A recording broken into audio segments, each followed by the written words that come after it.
Hi, these topical talks gonna show you how to link Twitch account to Steam.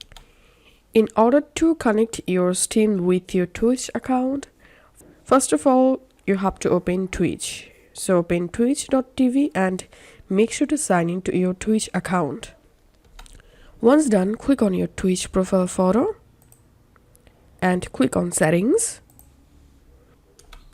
And you will directly jump into your Twitch account settings page. Here select connections and here you will get Steam. To connect your Steam with Twitch, click on connect and it may ask you to sign into your Steam account. I already signed into my Steam account from this browser. So here's my Steam username or profile showing up.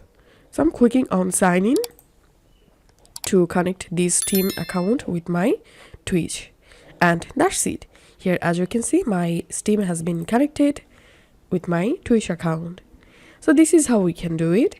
If this video helped you out, please leave a like and leave a comment down below. Thank you for watching.